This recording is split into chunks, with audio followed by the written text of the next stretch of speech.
Good evening, everyone, and welcome to the planning commission meeting. We'd like to address the planning commission this evening during the public comment period. It's on the agenda. We request you fill out the green speaker request for our alternative to staff prior to the agenda item. This meeting is being recorded and viewing is available via Zoom. The planning commission will receive public comment through email submitted prior to the meeting from staff in person. Public comment will not be accepted via Zoom. And let's see, we can take a roll call. Chair Durazo is absent. Vice Chair Biasotti is absent. Commissioner Harmon, Present. Commissioner Kuhn, Here. Commissioner Madden, Here. Commissioner Levine, Here. Commissioner Johnson. Here. We are in a quorum. Student pledge allegiance. Pledge allegiance to the flag of the United States of America, and to the republic for which it stands, one nation, under God, indivisible, with liberty and justice for all. Okay, we take a vote on approval of minutes for September 17th meeting. Through the chair. I move that we approve the minutes of the 2017. A second, 2012. Great. Votes vote? I abstain. I was Yes. absent. I think we're starting from. Minutes are passed. Okay, next item is item 2, public comment items not on the agenda. Do you have any comments? Speaker cards, no one here, so if you're not. We have no spirit cards. Okay, great. Let's move on to item 4, public hearings. Let's see, let's go through the agenda items. First item on the agenda is That's a conflict. scripture, but let's see. Do we have any conflicts on the planning commission? I will be direct cues on the item 8B.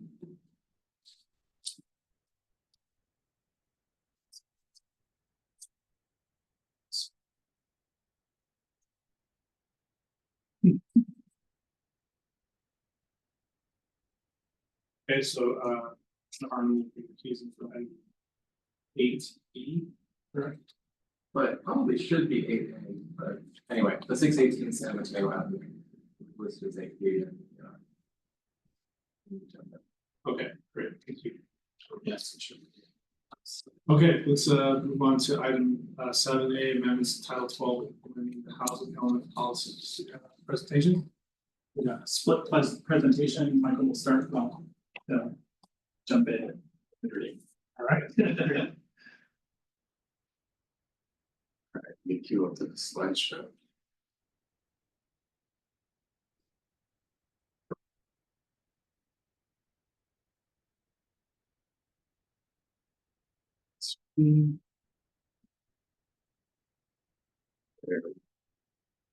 All right, good evening, commissioners. Michael Smith, planning department staff. And I'm here to present the amendments to Title 12, implementing the housing element policies. So here's our agenda for tonight's item. Start off with the objective, move to background, we'll have a discussion. We'll have staff's recommendation for the action, and we'll move into public comment and take questions and deliberation. There we go. So starting with the objective, this is a phase 1 implementation of program 11 of the city's adopted 20 to 23 to 2031 housing element. And what that program calls for is updating the municipal code to reflect state laws. And so how we've divided it is into 3 different sections. We're starting off with the new definitions, the miscellaneous code sections, and then we'll move into the accessory dwelling units. And that part will be, that part of the presentation will be done by Michael.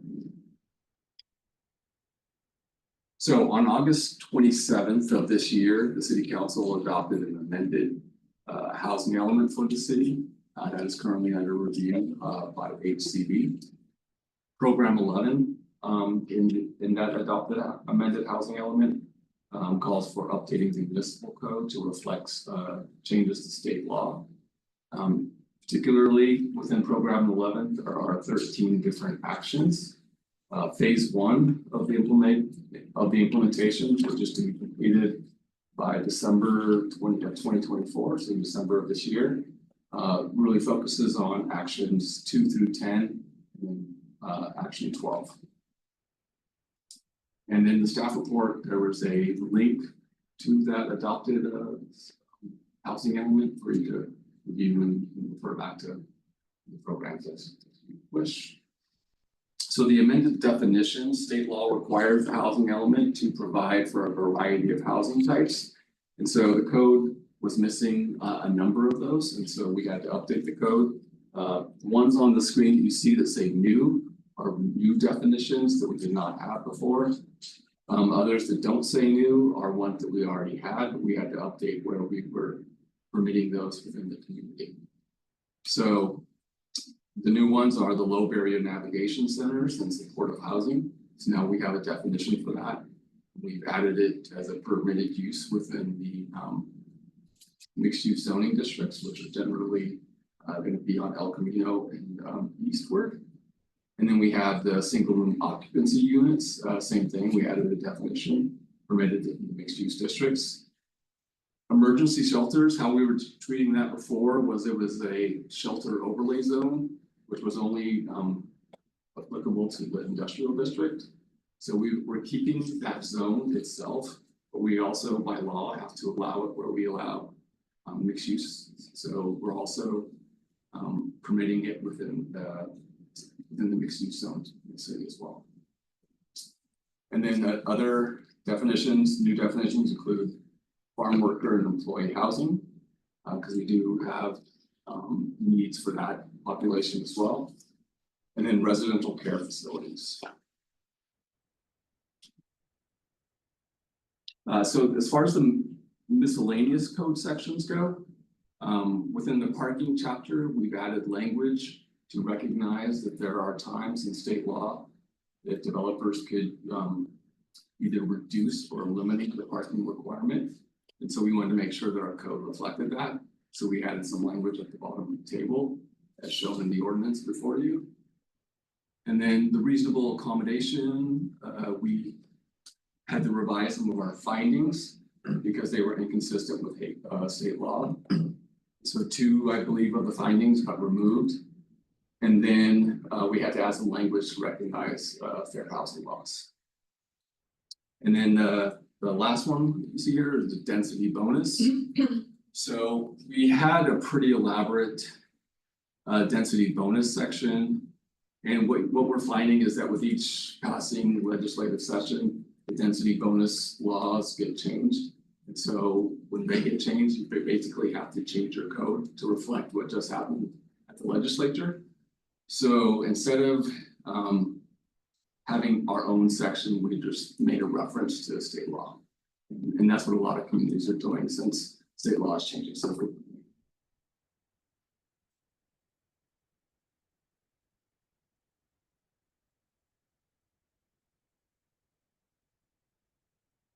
So this concludes my section of the presentation. And now we're going to move on to ADUs.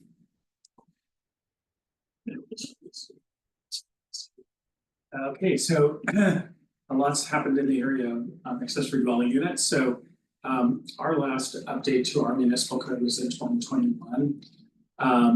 So I'm going to first talk about the amendments that we have to make pursuant to state law.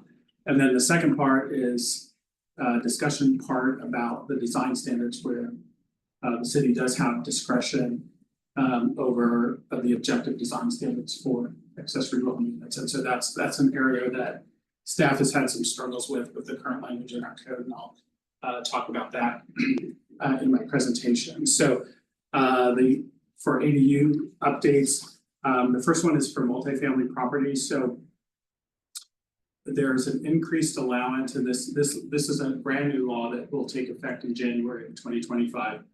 there's an increased allowance from 2 to 8 detached units that can be built on a multifamily property. And then the other part of it is that the 25% of the total number of units, if it's within the building footprint. So you're still allowed to, well, it's actually an either or, so you can, if you have like garage spaces or storage rooms, those can be converted to ADUs. And then there's the allowance also for the 2 to 8, going from 2 to 8. So for height, there's an increase from 16 feet to 18 feet if it's within a half mile of transit. So, you know, a good portion of our town on the east side is within a half mile of transit, and then actually some of this side of town as well, with El Camino as well. So all of the ADUs that are proposed in that area can be taller, can be up to 18 feet in height. And then up to 20 feet if that's needed, if they're trying to match a peaked roof in the architecture of the main house, or if they're proposing a peaked roof. So occupancy, so state law no longer allows jurisdictions to regulate occupancy, so the owner of the property does not need to occupy one of the units on the property. Utilities, separate meters cannot be required for ADUs or JADUs that are within or attached to the main residence. They can be required for detached ADUs. Impact fees, this is something that is within our code, but we're recommending that it not be required. So what our current code says is that we can require an impact fee for the square footage of an ADU that's over 750 square feet. So the first 750 is exempt, but we're just recommending that impact fees not be collected as an incentive, basically, to produce ADUs. Next slide. So the city can apply objective standards to ADUs. As I mentioned, we have challenges with our current language. And its ties to the residential design guidelines. The reason for that is our residential design guidelines are excellent, but they're not objective. They have a lot of in a few cases they're objective, but in most cases they show you examples of you know, the way things should be you know, done, and the way you should match the architecture of the house. And there's a lot of good illustrations, but it doesn't say that you shall do this, and that, you know, so it's not written in an objective way. So it's hard for us to legally apply the residential design guidelines, and we've gotten pushed back from ADU developers as well as applicants about the design of ADUs. What we're also finding is that folks are tending to prefer more contemporary prefabricated type units over built, because they're more cost effective than even if they have a traditional style home. So we're seeing a lot of I don't know what the percentage would be, but I would say more than half of the units that we're seeing that are being proposed are prefabricated in some way. Would you say that's accurate? That's it, yes. Yeah. The other area that we found problematic are sloped shed roof. And we've had a lot of proposals for sloped shed roofs, and we'll show you one that we were able to deny in the presentation. So we'll just go to the next slide. So these are just some prefabricated and modular type units, and you can see even the crane lifting one of them up over into the yard of another one. So next slide. This is an actual prefabricated unit that was proposed here in San Bruno on an interior lot, so it's an 800 square foot ADU that pretty much matches the main residence. They did put a pitched roof on it. They weren't able to match the stucco, but it is painted to match the color of the house. You can see in red, they did kind of highlight where you might be able to see a little bit of a pop-up or portion of the roof in behind the main house. So these are just examples, not in San Bruno, of built in place ADUs. So you can see that they can vary widely, depending on whatever the preferences of the homeowner. You'll notice, say, for example, in the bottom right-hand corner, that's kind of more of a European, well, it's called a Scandinavian design ADU, and it's got a much steeper pitch roof than the main residence. So again, a lot of times folks are not always interested in matching the architecture of their home. Next slide. So this is just an example of one that we approved recently that's a built-in place, kind of in a side yard along Shelter Creek Lane, where they match the architecture of the house, and it was, thoughtfully sited to kind of fit into the space that was available. Okay, next slide. Okay, shed roof. So we are seeing a lot of either prefabricated or built in place ADUs that have shed roof styles or propose or to have shed roof styles. So generally staff finds these okay when the highest peak of the roof is facing inward to the property, as this one is. So this has kind of a side orientation where the peak of the roof, is you can see in the blue, is facing into the property rather than at the 4-foot setback. So the only required setbacks for ADUs under state law is 4 feet. So they can be built at 4 feet anywhere. So 4-foot rear, 4-foot side. And there's no distance requirement between the main house and the ADU either. They just have to meet whatever building code requirements there are. So given that a lot of them that we see are at the 4-foot setback, what we're recommending is some language about these types of units that basically would require that the highest point of the roof be, on the interior, that it be sloping away from the side setback and shared property line. Next slide.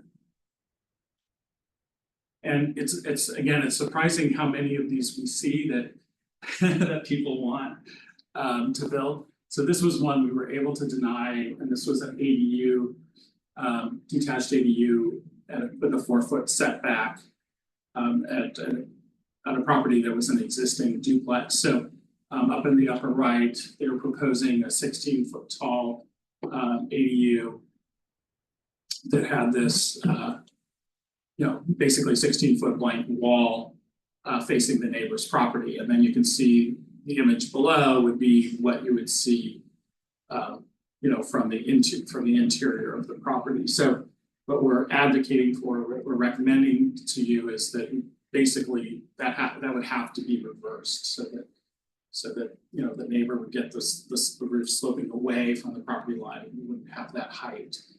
And of course, we can't apply our daylight plane or any other requirements to these ADUs. So we're basically, and then with the greater height allowance up to 18 feet now, and up to 20 feet for the peak of the roof, with only a 4-foot setback,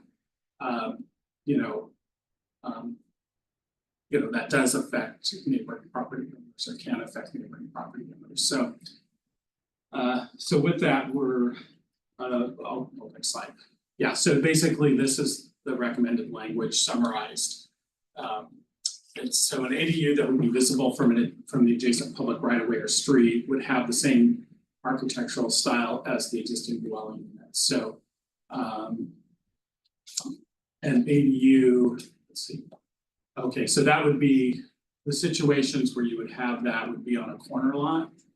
So what we're recommending is that for a corner lot, that the ADU, that would basically be right adjacent to the street would match the main residence. And the planning commission can discuss this whether that is something you want to see. Also in situations where you have greater than a 5-foot side yard, say with a property that has a driveway and a detached garage in the back that's maybe converted to an ADU, that in that situation, because you can see it from the street, but that in that situation, it would also we would like to see it match the architecture of the home. Again, that's something that the planning commission can discuss. So for ADUs with shed style roofs, we're recommending the roof to slope up from the shared property line. If an ADU is attached to the main residence, it would have the same architectural style as the existing dwelling.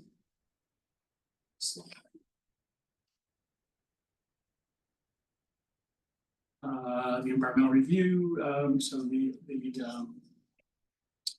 for the entire code amendment, is basically covered under the housing element. An addendum that was done to the initial study. Slide.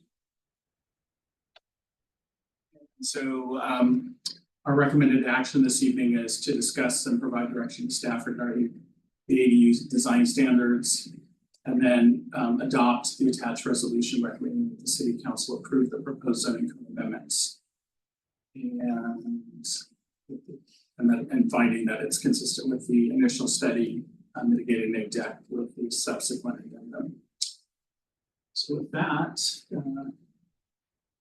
the next steps would be to open it up.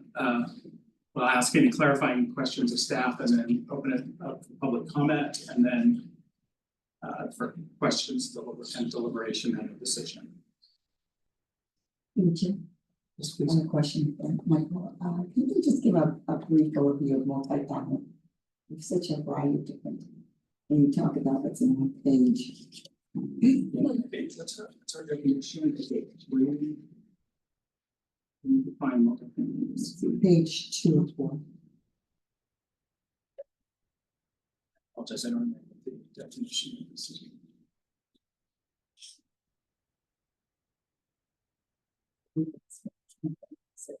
Yeah, 3 or more. Yeah, so multifamily is 3 or more.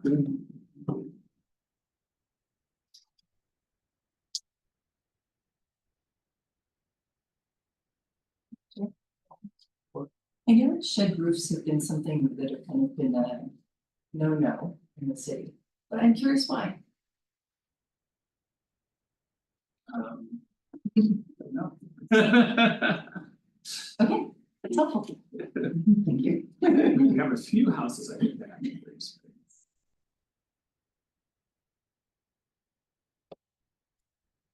My impression is that because shed roofs, I mean, essentially like, right, they shed all the water from the surface in one direction. So it sort of puts more burden on drainage from that area, but I mean, it's like proper drainage on your property, doing appropriate French drains or whatever else, but. It also seems like, honestly, it seems like it would be weird to do a shed roof where the slope is down towards the interior of the property, because like that's gonna complicate your drainage issues. Yeah, it seems like and then additionally, just like, okay, the law has changed, so you can do 18 feet at the 4-foot setback. But if you then want to have either high roof or go to the second floor, you're gonna want to slope up towards the interior. Yeah, it seems like it should be fairly unusual to see somebody do the opposite, although I guess we had somebody do it, so. We actually had several, multiple folks that wanted to do the this one up to the top. of the property line.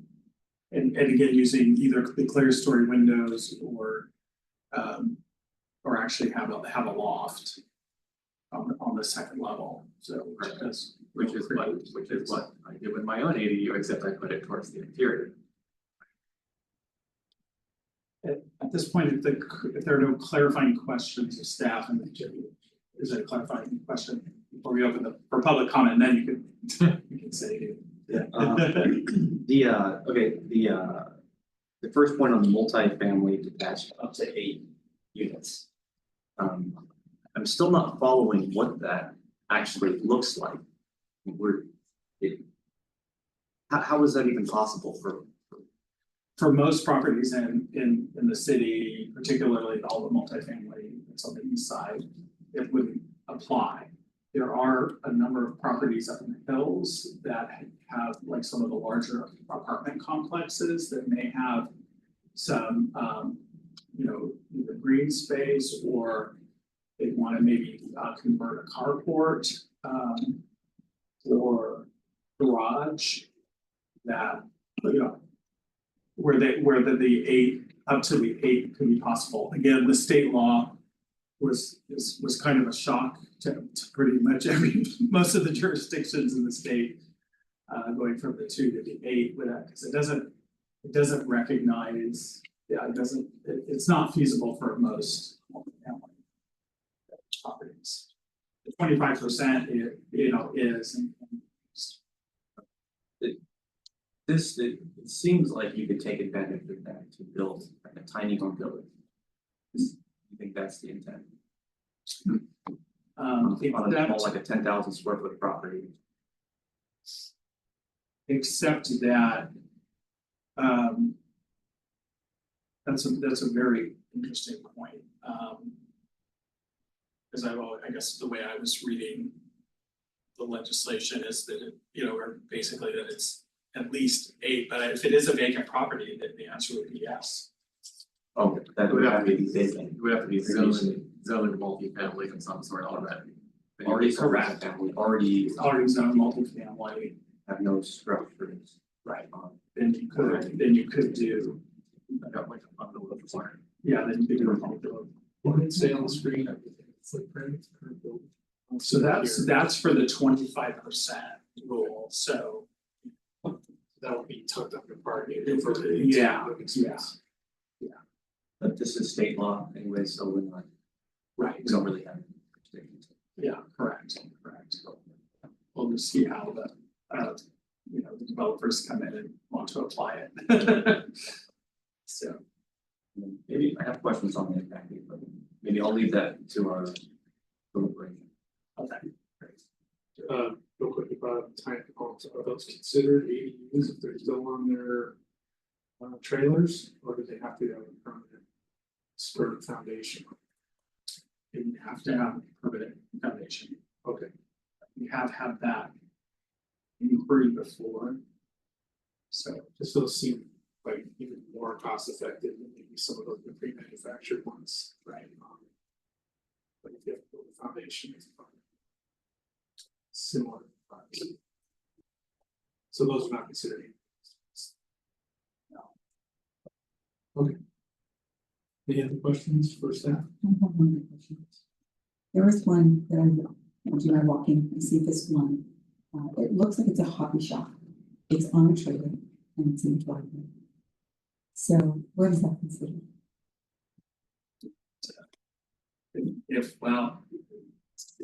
is someone living in it? I couldn't speak to that, so I wouldn't know. Okay. I know, But I it's a know pottery, it's a hobby shop. it's a pottery Yeah. deal. So would that, is that what it's like? I don't know, I'm really not trying to, I'm interested to know where would they fall into the tiny house, the ADU, or is it Well, just?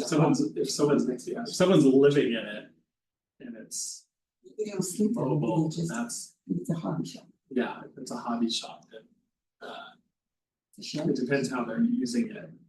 They're attaching it to a truck and bringing it somewhere else, like either to teach classes or something like that. That would be okay, although the neighbors may not. It's very neat and tidy. It's very nice. Yeah. I was just interested to know the category shed, tiny house, maybe Vehicle? It's a vehicle. vehicle. Yeah, it's still on the It's on chassis curb. and it's in the driveway. I Yeah. And then people ask me, it doesn't, mean, cause you could park an RV there, well, right? it's like, it's, you have to attach it, it doesn't have that. It's a trailer. So I mean, like as a category, it doesn't, like, if it's still on the chassis and you can pull it with a truck, it's basically in the same category as like an RV, you know, it's like. So it's a mobile living space.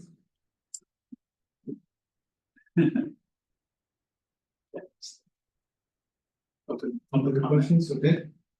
Open public comment. Is there anyone here? Public? Speaker cards, okay. Go to further discussion of the commission. Anyone has any comments, wants to speak? Snow? Okay, so the impact fees. Can you explain more? So what's the justification to not requiring any fees? Incentivize the incentivize ADUs, and again, it's because we can't collect the first 750 square feet anyway, you know. Just thinking about the, you know, the additional impact fees that above the 750 that we could collect. You know, in discussions with the director, you know, that's a recommendation. We can keep that in the code if that's the preference of a recommendation. What's the reason to have impact fees in the first place? Because they're allowed, so that the existing language in our code comes straight from state law. So, which allows us to collect impact fees, so when the ordinance was adopted in 2021, it just basically adopted state law But I mean, at just that time. higher level, I mean, aren't impact fees there because they're needed by the city to. You know, They're certainly needed, cover the and expansions of required services. they are certainly well, and again, the commission can, you know, recommend that we keep the impact fee. It is, again, because it's discounted because of the first 750. So like the one example I showed you, you know, it was an 800 square foot one.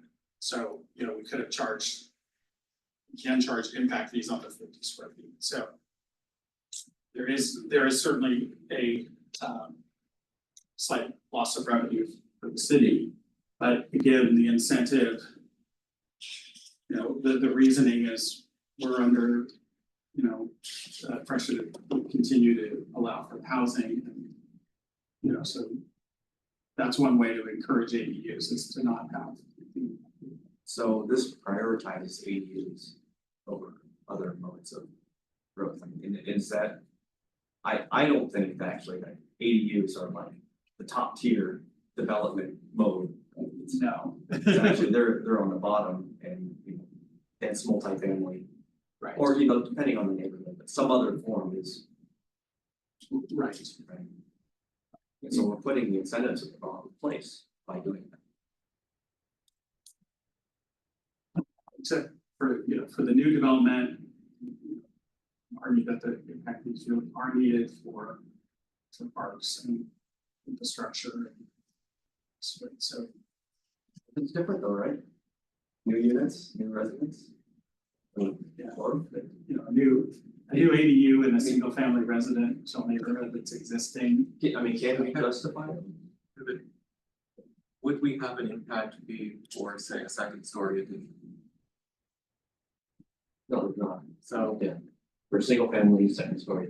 I mean, the amount of added space is Or quite. there's school impact fees, but no parks, no fire. No.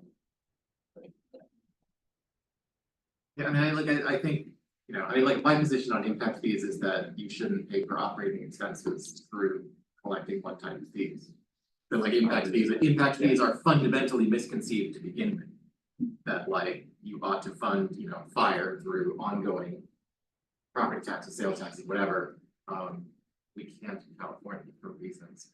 And so impact fees have exploded when they're way higher here than they are in cities and other states because our ongoing taxes are so constrained.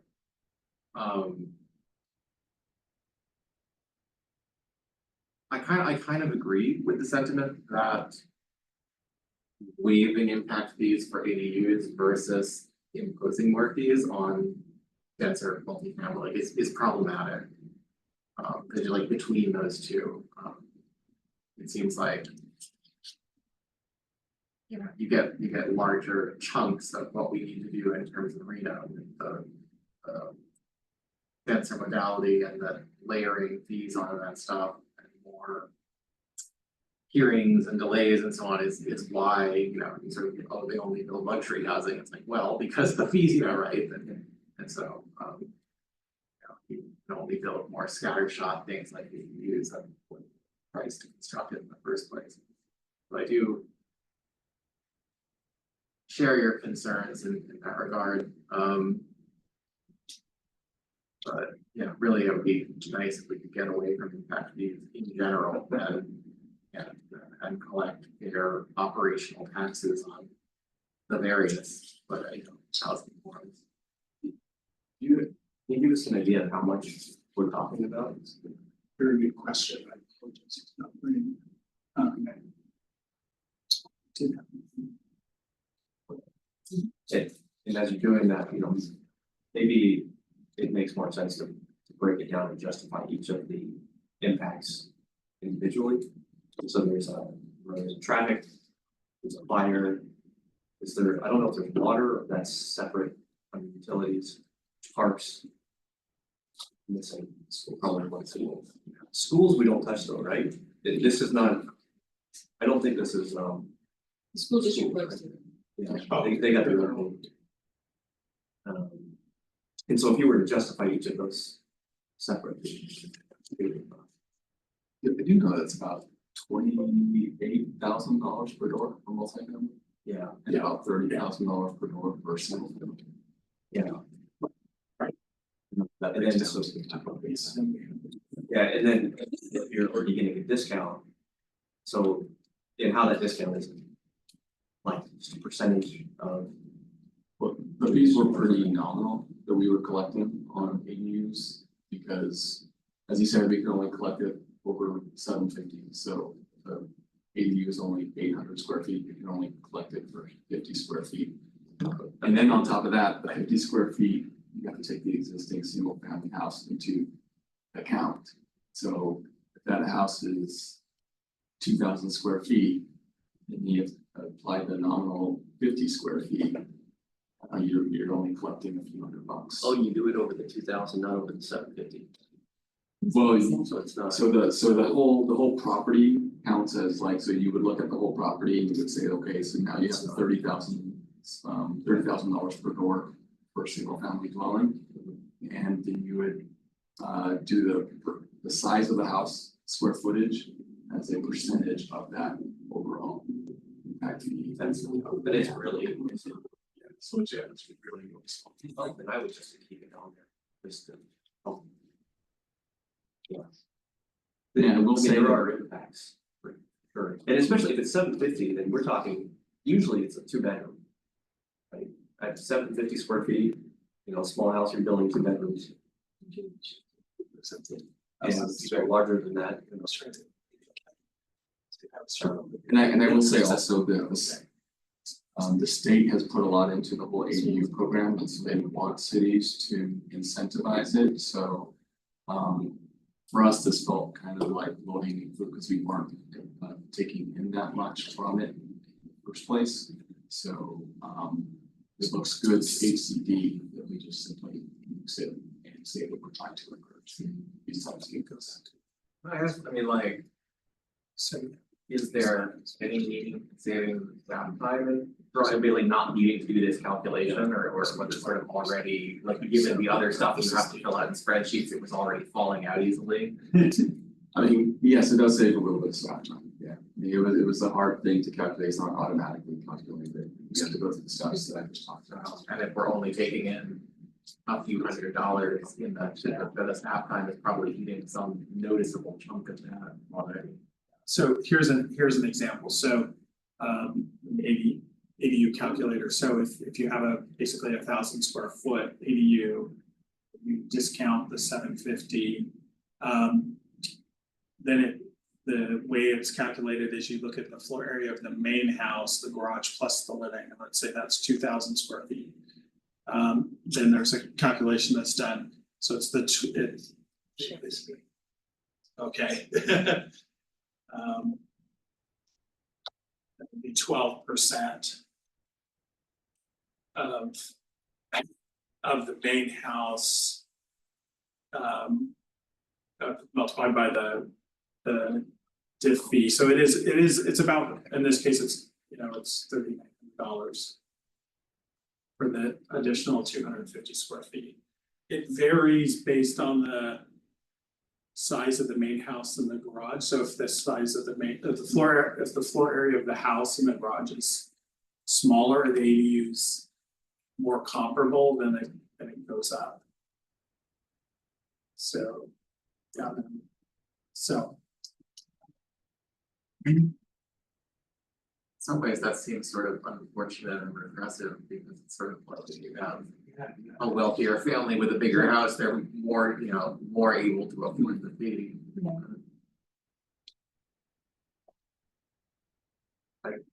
See, I agree with charging them. I don't know if I agree with the calculation. The way the calculations. Yeah, and just because this incentivizes someone building an ADU with a smaller main house. Right, that's not necessarily what we want to do. Is that set in stone? Is that the way that Well, I think the way that this was developed was based on the state law language. So they require that calculation relative to the existing home.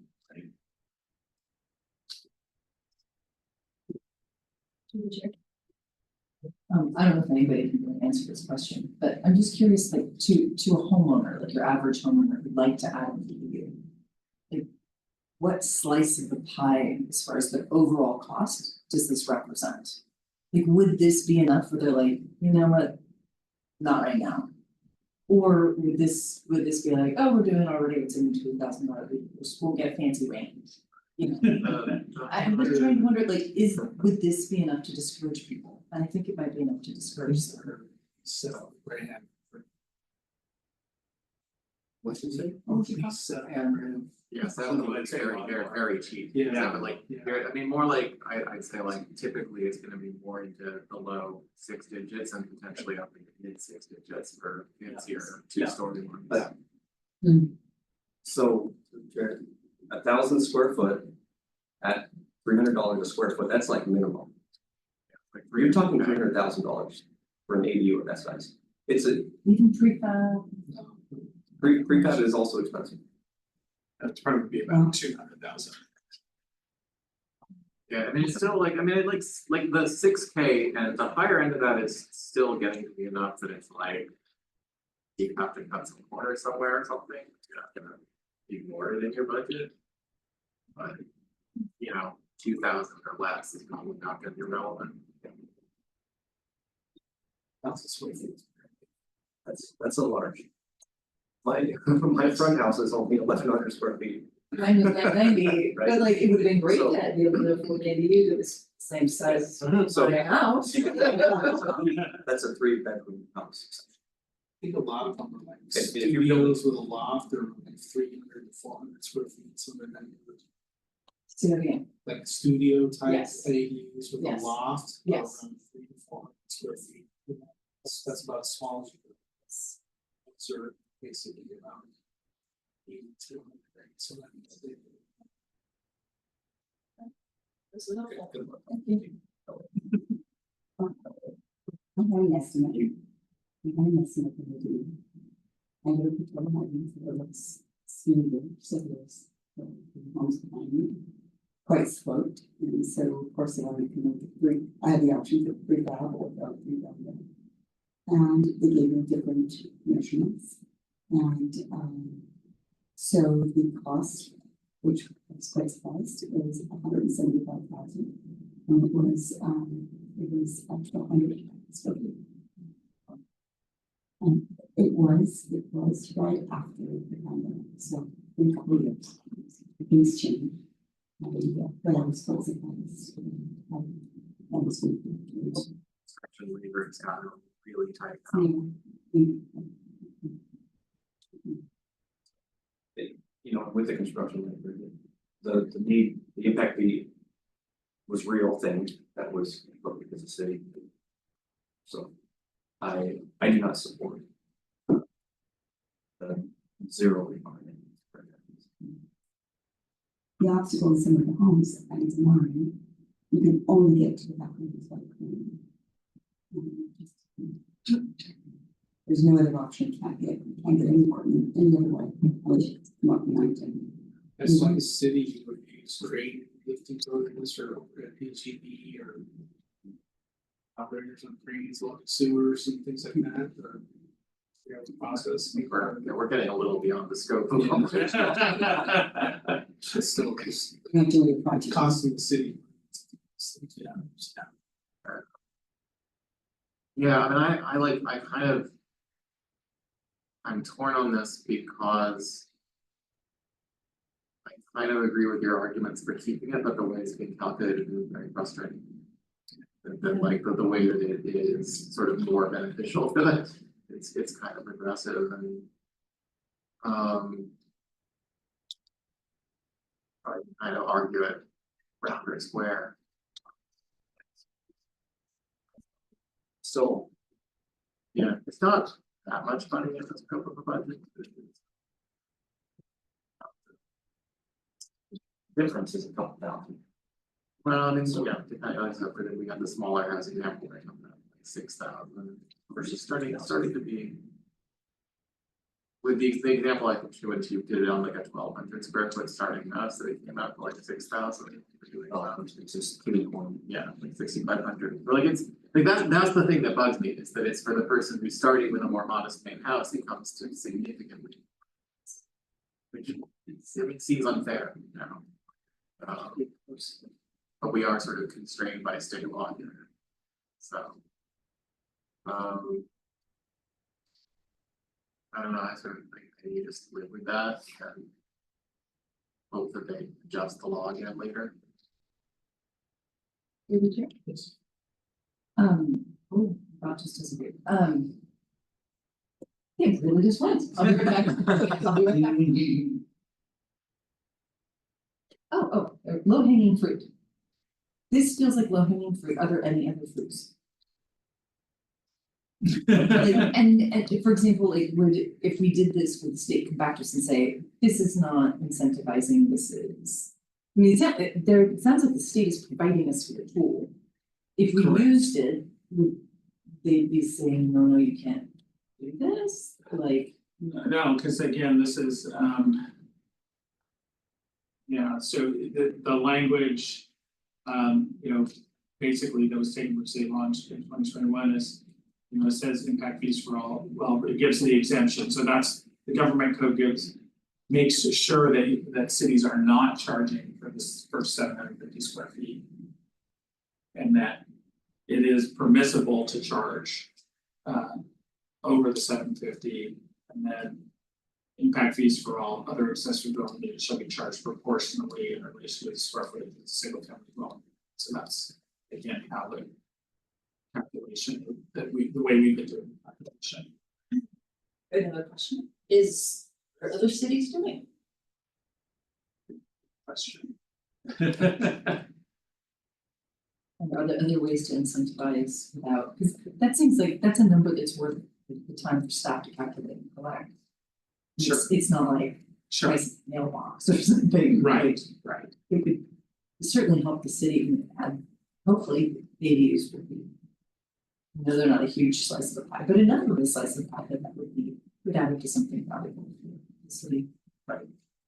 Yeah, are there other ways to incentivize the ADU, Well, when you say incentivize it, well, interstate, I don't know. yeah. Yeah. Obviously, removing fees, you know, may incentivize and may or may, you know, depending on whether the person puts it in their budget or not, so. So it's hard to tell, you know, if the fees are, but I can't think of any other. Incentives.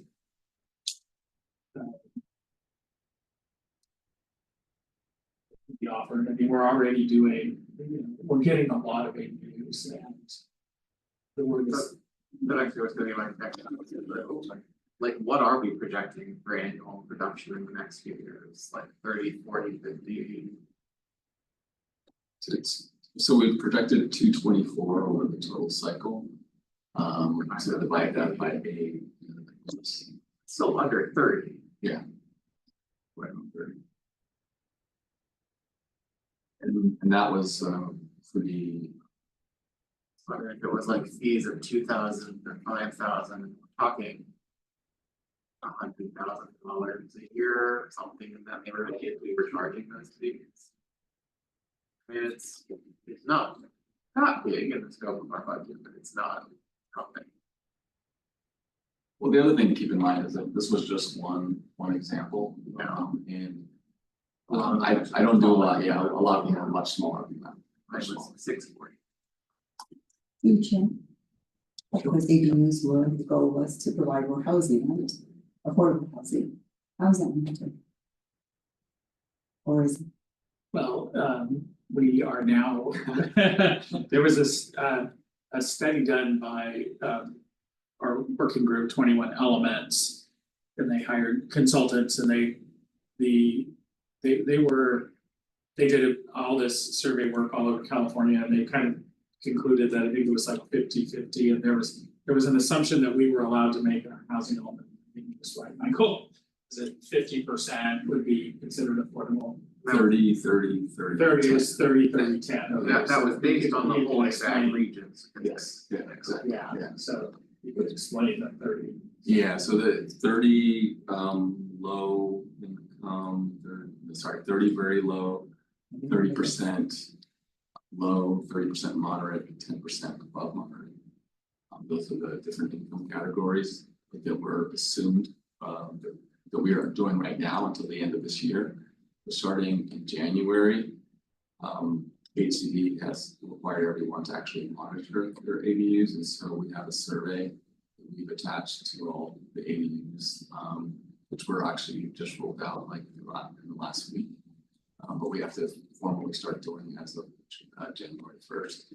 And that asks people what they're charging, and that's pretty much the best we can do. And there's a set of like 10 questions that we ask ADU applicants. So they answer those questions, and that allows us to categorize to the proper AMI. Is there an incentive for the owner to offer it as low income? Fill that form out, or are they allowed to change it whenever they want it? Lease expires, or lease expires if the person is in, or? Yeah, I mean, it's an imperfect measurement because it's just owner telling us what they want to tell us, but that is the best we can do. Built into yes, that's true. But built into our housing element is several programs to incentivize more ADUs and try to incentivize people keeping them affordable. That's kind of later on in this period. If for existing ones, they have mandated to reply to that survey? Or No, it only goes for new ones starting forward. So that those 224 that we're estimating, that we could actually estimate based upon real information. Because I guess there was a grand jury report sometime within the past 18 months that said that communities were using this 30-30-10 and no one was seeing what was actually happening on the backside. So this is our way to see what's actually happening with the ADUs. I would imagine unless it's for a family member, they would charge as much as they can get. So that's parts. Yeah. So But it helps to Yeah. understand what's going through the property owner's head, like Yeah. if I spend $250,000 building this thing, how much do I think I'll get per month? Right. Yeah. Makes sense. Any other discussion points? this is probably not even worth mentioning, but it sure would be nice if that magical calculator could, if that money could be used to incentivize the owners of the ADU to keep it below market rate or keep it. I mean, You know? it's not large, it's just not a large enough subsidy to be relevant, you know, like it. I'm right, it's like equivalent to 1 month of rent or something, right, like it's. You know, Yeah, they're looking to pay these things off as soon as possible. I understand. So we have tiers, single family homes are above luxury multifamilies. An ADU within a single family home is still a tier above luxury multifamily. There's no need to subsidize this. Hmm. Um, I also am an ADU owner, tell you it's a very luxury, ADU, like they all are, they're brand new. You know, like, the city. there's some there. There are some of the prefab ones, are very basic, but No, they're very nice. I mean, no, I mean, And the city, but like the city does need it. You know, we just, city's asking for a bond right now to, you know, pay for different things. City needs some money as well. What we do. So I think I'm inclined towards keeping the fees, like I don't like the way it's calculated, but I feel like this is not. I mean, I don't feel strongly about it, like, I mean. I think that it's gonna be useful in terms of, the relationship with HCD, I guess, but I feel like this abating this is just not. That relevant to anyone's incentives, it's not that large in the scope of the. Budget or something like this, I'm kind of persuaded by Commissioner Hunt. On this point. So I'll add one last thing, because I'm looking at the housing element right now. So if you look at program 4, when you're out of this meeting, you can see that we're estimating 224 units, and there's several different actions in that program 4 for trying to encourage more ADUs in the city. And the 4th one says develop financial incentives for owners to provide income restricted ADU rentals, and specifically in high resource areas, which is going to be the hills. But it is something we're looking at, and that would come by next year. Yeah, I mean, if you really want to get like dedicated low income units. In high resource areas, you have to talk about like. You know, help it like having some kind of program to help connect Section 8 or, you know, like actually like create a significant ongoing flow of money to it.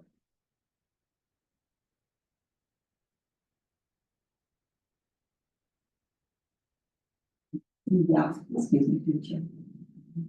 Some of the obstacles we are looking at the ones on the hills where there are larger properties are usually on the cul-de-sacs. It's how it's spread out. However, it's not perfect. So, trade one for the other. And that's a just problem.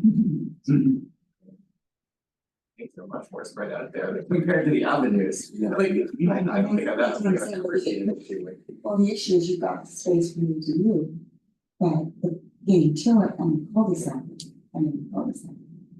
I'm in a project, so my front is very narrow. 1,000 square feet on top, but it's unusable, and there's zero parking, there's only one spot. Each. And 2 of the homes next to you don't have any spot except for that. So you're really creating an issue when you're having to do it, and you don't help it. The neighbors get pretty disappointed. I mean, you park, there's like half the block, like on the straight part of the road where there's. Well, it's more than I could walk, correct, they could walk to it, but, you know, when I see moms, babies, families with babies, it's right, you know, there's just a lot of obstacles, groceries, there's lots of obstacles, I'm just pointing out some things that I see happening. If you walk more, it's good exercise. I do walk. I'm a walker. Through the chair, are there any comments on the design standards? On the side, I mean, like, I'll say I'm more or less categorically opposed to having any kind of aesthetic requirements at all, they're not objective. Fundamentally, like that, it's. Like, if you wanna put, you know, like, there was that very nice wood sided one, if you wanna put that in. And it's in a neighborhood where it's mostly, you know, stucco or whatever, go wild. Looks nice. And three, there's a hodgepodge of stuff. A lot of this. Our C meetings and stuff, it's just like who cares? Everything, you look at like 3 houses down. And the house is completely different than some other house around the corner, there's no consistency. I see in everything that's been around at least 30 years, I'd say. The newer stuff, yeah, like the developments, those all look very similar. I don't know if there's a good for that, given the prices that you might fork over for site built, stick built. I think that prefab is going to be much more common. It looks to match to it. Once I've seen it very, very cheap, very modern looking. It's got that. It's very. That's the house.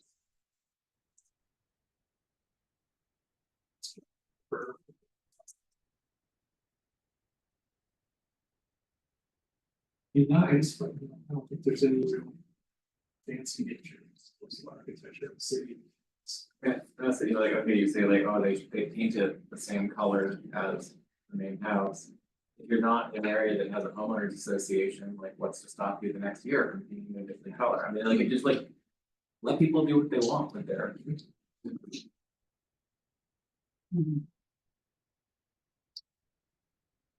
Across the street from them. Right. If you want to stop the person. I have a person in.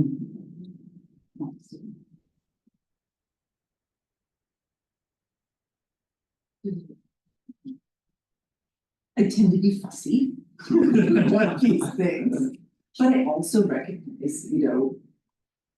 I don't know, I guess I'm learning a lot of these. That they are kind of a luxury thing, in which case I think it might be fair to demand that their fancy little ADUs. Have a little bit of a unified quality with the other structures on the lot. How you sum that up, I agree, is very problematic. Adding costs is not preferable, and enforcement would be nearly impossible. With the exception of, you know, they just trick it out on the paper and this is what we're gonna do, and then as soon as you leave, they're like, oh, pull off the painting or put up the wood siding or whatever. I don't know. My principles are challenged. The whole process is kind of cut out a lot of past. So. Floor area ratio. Things like that. Just probably good. So, Yeah, they're exempt from Florida. So I think we should put it in writing that all applicants must exercise good taste. That was totally. That It is was far from objective standards. It'll really be shaking. Scratching our heads there. So, yeah, so again, the way, I guess if you want to just. So the way it's worded from staff is that. It's an ADU in the backyard you can't see. Just all it would be color. And if the front house has a pitch roof, the back has a pitch roof, whether it's a shed or. Then it'd be a sloped roof, and then that's a flat roof, it's a flat roof, so that's for detached, and then for a corner lot or where you can see it from a public street, then it needs to match. So if you think that's excessive, we can scratch that. That language, scratch all of it, and just basically do. There's a lot of codes that we research that just have nothing there, right? So there's nothing regarding design, just within their ordinances. I would say that's probably a majority. Out of curiosity, when people are bringing these things to you, what do they want to do? What's the natural ask as far as finishes matching? It sounds like people don't really want them to match. They're well, like the ones where people build them in place, they tend to want to have them match. Although we have the one. The big, yeah, we had one that looked like a Swiss chalet that was interesting. So. Trying to get those lofts.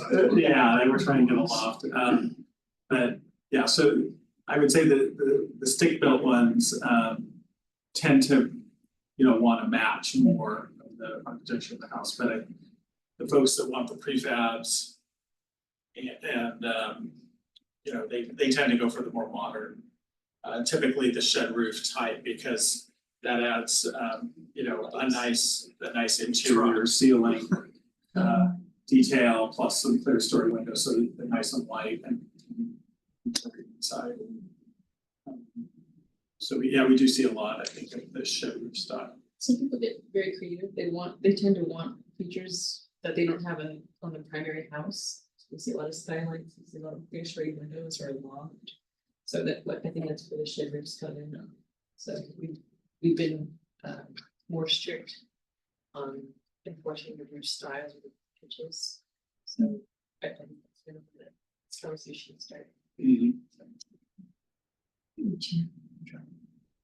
So if they have a home that they haven't decided, or they're not going to make upgrades, and then comes in the ADU, it's nice little delightful unit that gets in there.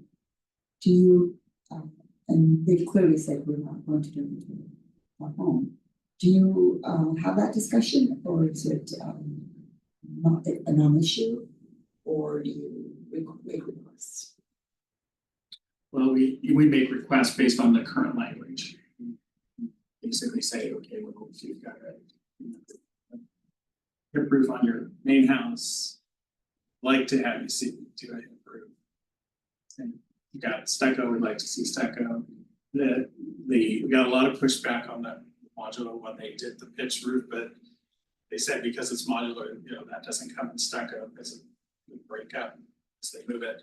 So that one's got wood siding and they did paint it to match. So it's a little bit of right now it's a little bit of a negotiation, and we don't have we don't have really firm footing because we're just pointing back to the design guidelines, which are not objective. So we have to be flexible legally because it's not set in stone that it must, you know, match the siding, material, windows, and roof style.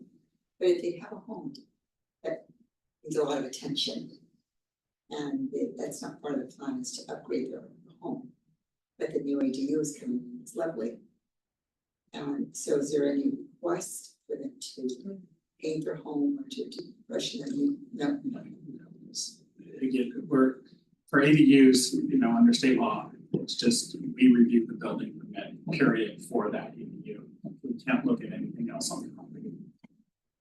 Maybe you would want them to match something that's, you know, needs a lot of attention, right? Yeah. So I was just interested, curious. Or no, see, I'm sorry. I'm gonna play a what if game. What if it was somebody's backyard and it was not visible from the right of way? They could do anything their heart desired to match, the roofs can be all patty walks, whatever, as long as it's creating housing. But if it was visible from the right of way, perhaps it didn't have to be the same type of siding, but maybe perhaps same color. So that's a little what if I was thinking in my head. And also then I was thinking about a friend whose neighbor built their ADU uphill from my friend's backyard, and it is like a colored liver, and their main house is some other color that makes it look extra livery, right? And so, you know, I'm like, are they gonna paint that? And it's painted. I'm like, oh boy, you know. It's not always nice for the neighbors, but maybe it doesn't matter because they're in housing. There's nothing stopping painting the house, painting black stripes either, right? It's true. Other than if you have a hundred. Yeah. Right, so maybe it's a non-issue. Yeah, I'd just be concerned about, you know, the monoslope roof. I don't know why every ADU doesn't use that, especially, you know, the daylighting of neighbors. I'm glad you guys made go into the property, so you're preserving that, but I can't see many prefab units having ridge units. I mean, it's all be modest slope or flat roof just for trucking purposes, to get under underpasses and things like that, so. I don't know if we should enforce anything about trying to have certain pitches or styles, I should say. Just like hurdle that, especially given the cost of hearing tonight, it sounds like they're just really expensive to do a side note. So.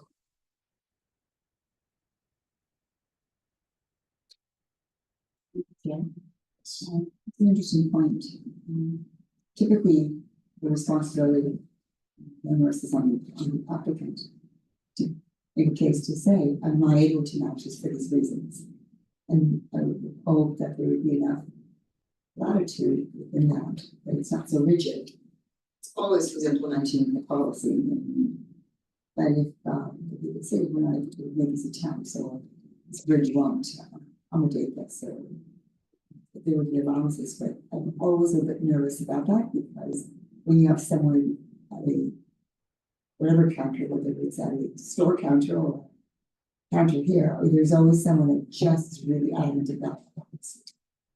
So I'm not a policy holder. I like following guidelines and I like rules, but I also like to have that flexibility to be able to support people in thinking outside the box.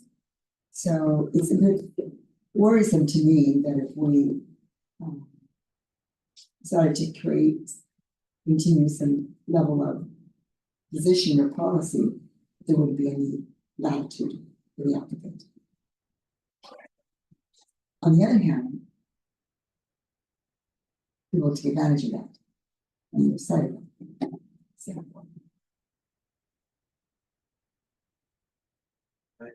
I just think of it as far as things like matching the roof style, you know, like if you do want people to be able to do the prefab, where, you know, like there's not gonna be a lot of options. Like, gonna be build, drop in place. You build it with that. I got it, but it's, I mean, that's still, you know, it's a different costing.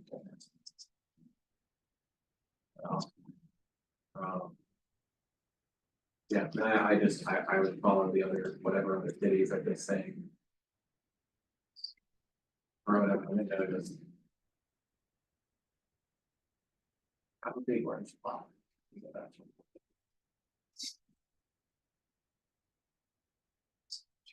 Looks like close this out. I guess I have a couple questions, I guess, so it sounds like, take potentially the fee, would that give us problems with the state? No, we would just keep the ordinance the way it is and consistent with state law. And the current recommendation is to currently require these roof matching styles, beam style, colors and whatnot. Yeah, it would just be, yeah, just to be clear, so like if you had a traditional house with a roof on it, you could have a ADU, you could have ADU with a shed roof. It doesn't need to match the pitch. Okay, So it just, if it's a sloped roof, it would, the ADU would have some kind of sloped roof. If it's a flat roof on the main house, minimum or something. it would be a flat. So it wouldn't be. And then paint color, so that's basically the minimum. But if your feelings are that that's doesn't allow flexibility, again, we can scratch the whole section, but if you are interested in the slope limitation, the roof slope, in which way the roof slopes, that would be, you know, we could just keep that portion. Yeah, that makes sense.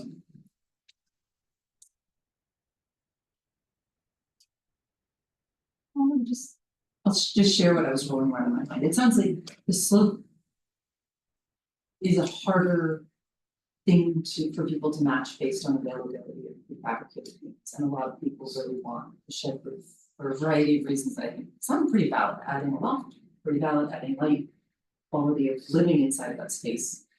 I think merits adding the cut and having that flexibility. And the fussy Kelly. I do. Fussy. So, I mean, from a walking down the street perspective, from a neighbor across the street perspective. I think having some degree of uniformity from the public right of way is valuable. To the neighborhood, to the neighbors, to people even just living on the lot, it's nice to have a sense of uniformity from the street. For balance, and I think anything that's not visible from the street kind of seems like fair game, and it's also kind of not enforceable, so. You know, as soon as there's certain permit is signed off, they can detain. So. Maybe just like, what if we had like the site, if it's detached, the siding doesn't have to match, but should be the same color and do whatever roof stylings you have. Kind of what.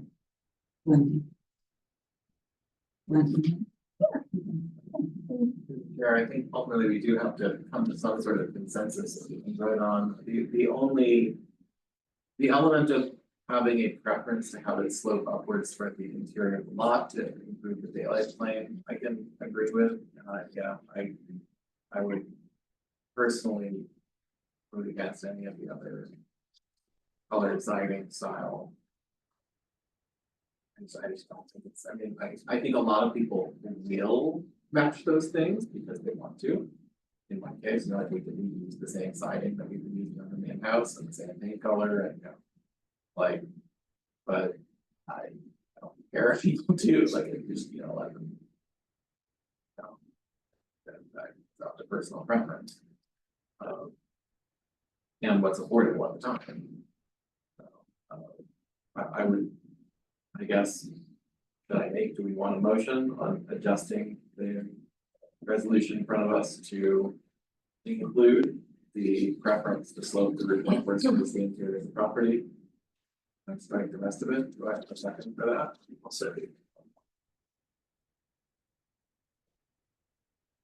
All those in favor?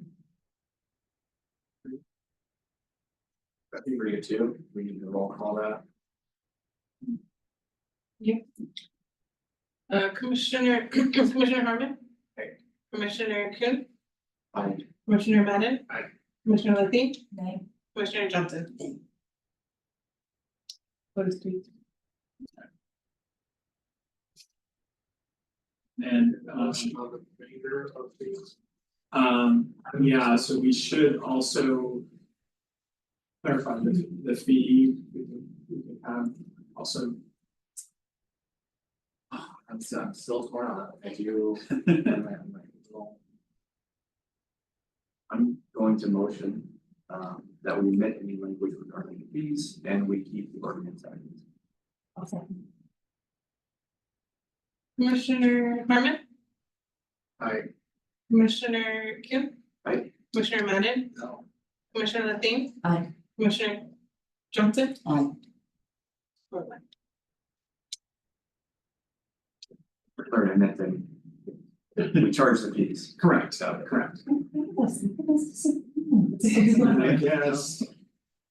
I feel good that my vote was right there because I was like, okay, so I could have put it Yeah, down. it would be helpful, I guess, if we just took it over, I'll vote on the remaining, Yes. portion. Well, I think is that Ordinance we matters. Have we covered the areas where we have agreements, we can remove the rest. Believe so, that's what I'm hearing. I don't have any objections to anything else. So, take a motion to approve all other items not previously voted. Definitions. Oh, the The definition. rest of the modifications. that you have. Required by state law. This is a resolution, I feel. So that's what item regulation single we're basically voting on, so.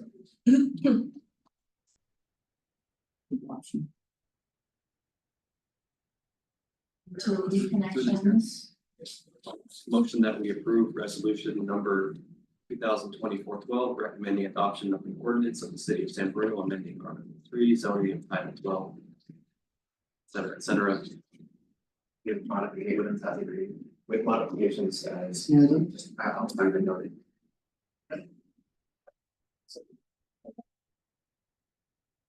Commissioner Harmon, Aye. Commissioner Kuhn. Aye. Commissioner Madden. Commissioner Levesey. Commissioner Johnson. Close that item. Next item is this agenda 6B, 618 San Antonio Avenue. 8B or 8. Mhm. Do I need to leave Does this? anyone leave the room? You just stay. Yes. Yes, I do have a number of announcements at the, I'll go. yeah, after the end, so. Just call you back in. Hopefully won't take too long.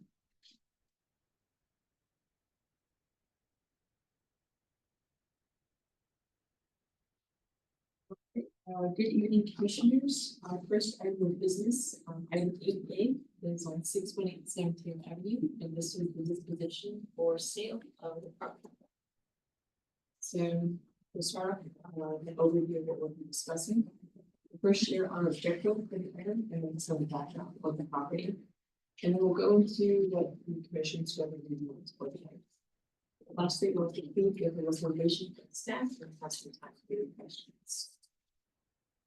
This objective is going to be relatively short, and the intent for this item's presentation is to adopt a resolution concerning that the sale or disposition of the property conforms with the San Bruno General Plan. And as promised, here's some background on the property. This property is zoned as C1 or Central Business District within our city's general plan. This allows mixed use, retail sales, eating and drinking establishments, and entertainment uses. The city owned the building and was most recently used as a temporary office for our community services team since the rack opened 2 months ago. That's when the building, so this building will be existence. On August 27th, 2024. Council heard this item and determined that the property is no longer of use to the city and should be sold. And here is the subject property. We have it in the gratitude, and this is San Mateo. So it's a downtown here. Here's a street view of our property. So it's a single story. It's about 2,270 square feet for the entire lot. And so for tonight's scope of review, as required by state government code, the sale or disposition of real property owned by the city cannot occur or shall not occur until reported to the planning agency that the sale conforms with our general plan. So that's what our intent is to determine whether or not the sale is in agreement with our city's policy. And we have some policies here, so there's economic development and land use development as well. We can go into those if you want. But essentially, the council has to record the sale occurred and agreed to a buyer and a purchase price. The buyer would be the primary owner of the block, which is Artichoke Joe's. And just as some information, Artichoke Joe's does have a track record of purchasing properties on the block. And they renovate them and then release them out to other commercial uses. So we expect the same thing to happen to this property. And to give another, I guess, graphic of what their ownership looks like. So in Bradley's, we have the subject site, and then in green is the portion that's owned by Artichoke Joe's. That's most of it. They have a little section here, and then they're building on this side.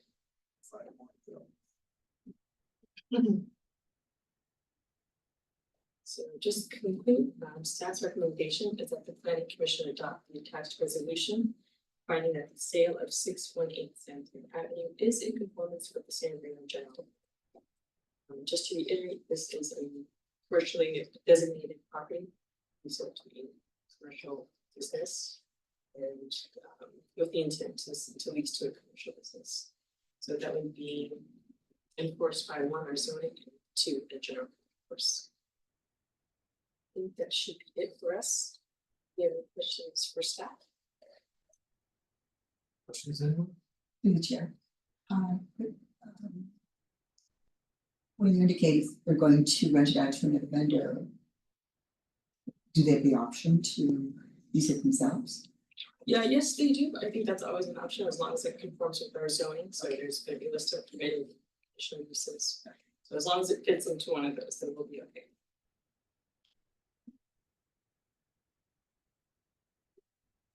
This one's confusing. What does the general plan say about disposition of public property?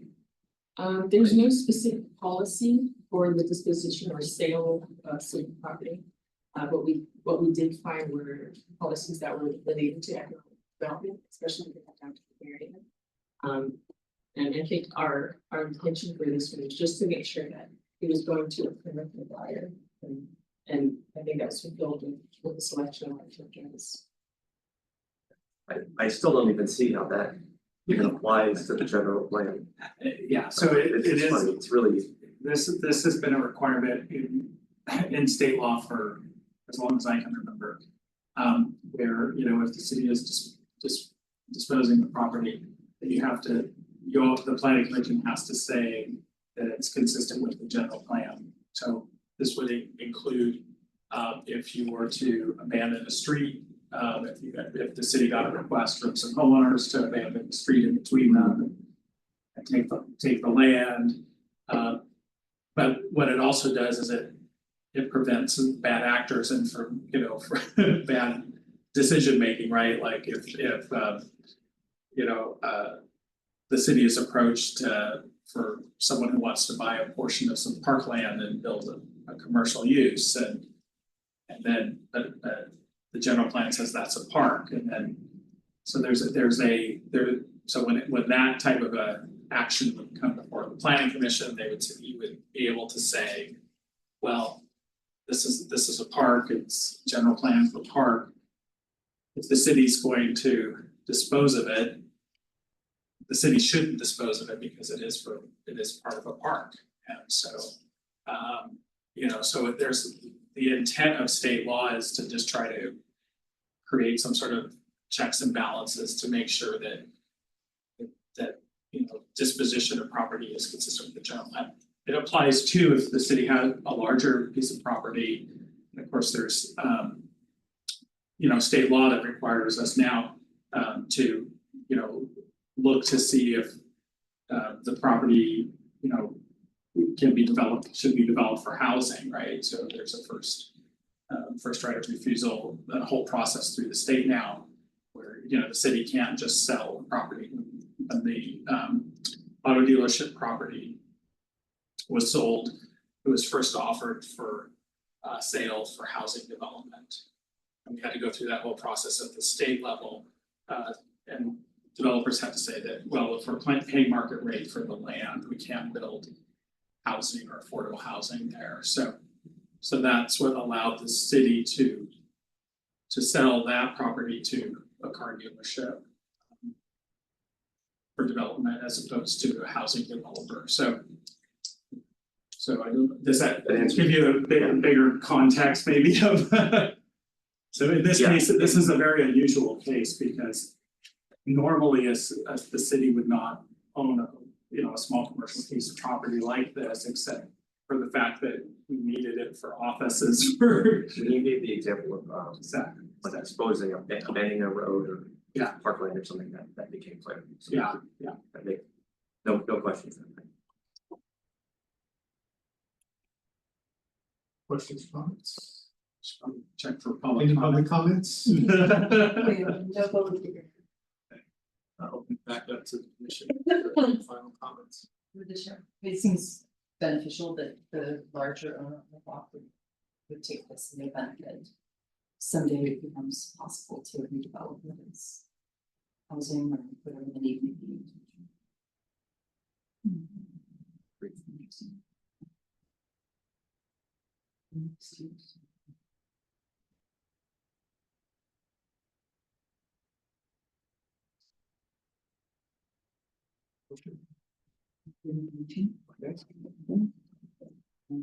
I move that we approve,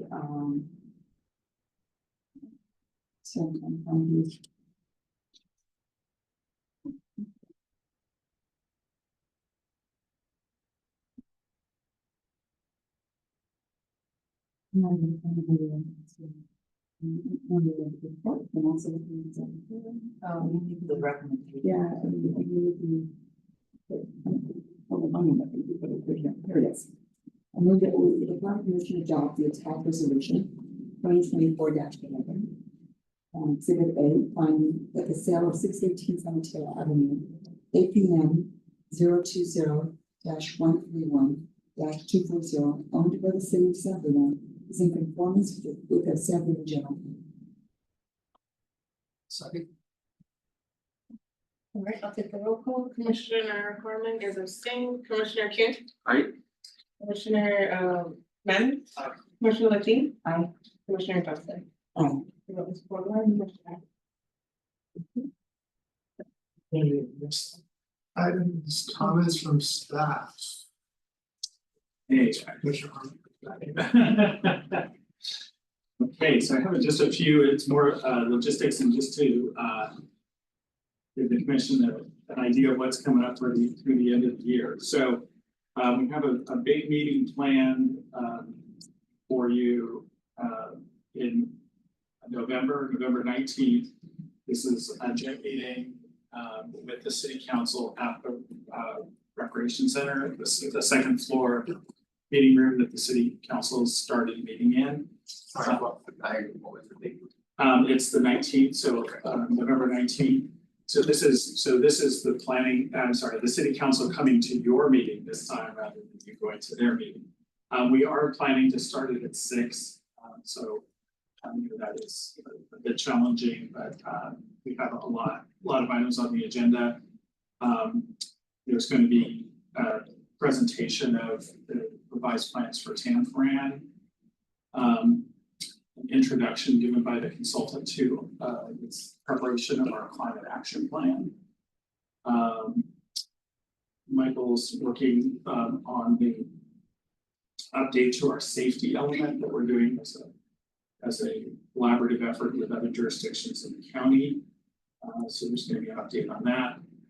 I'm working on the community-based transportation plan, which is an effort funded by CPAG, City of San Francisco. So it'll be a very short presentation on that. The MTC transit oriented communities update, that was the presentation that we heard at a previous joint meeting.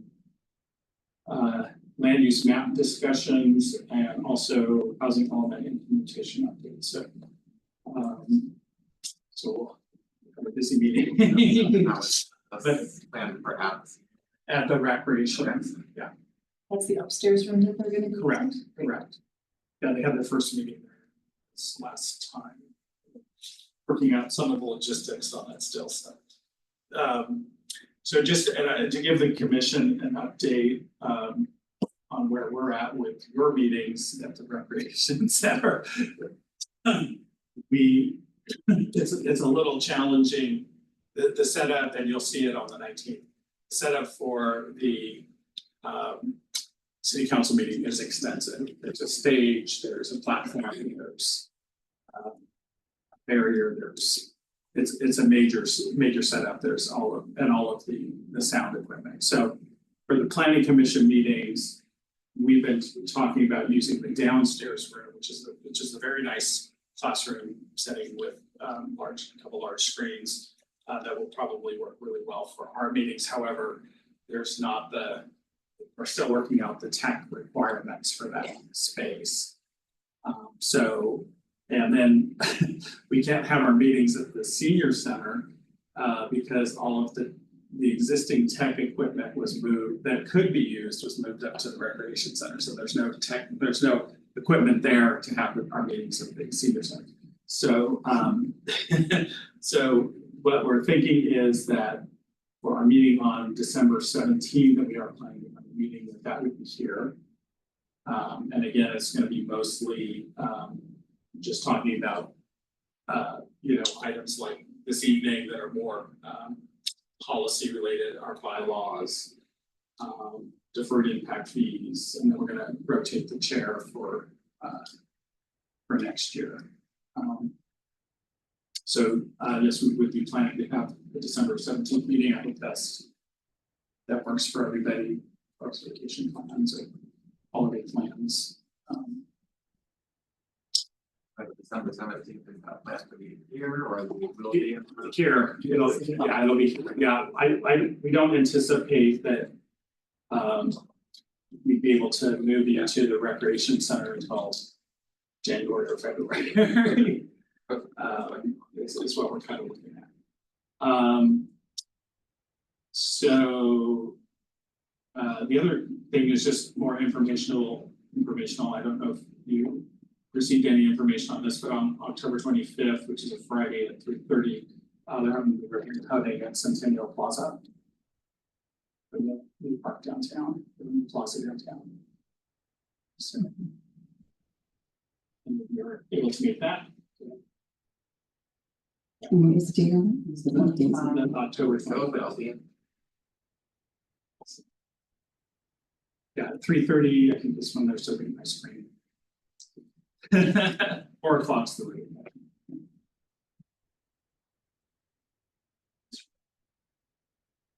The fall. The fall, yeah, wait for this Friday.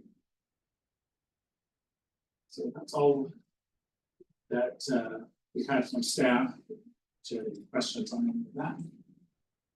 We'll be sending out reminders and meeting invites accordingly.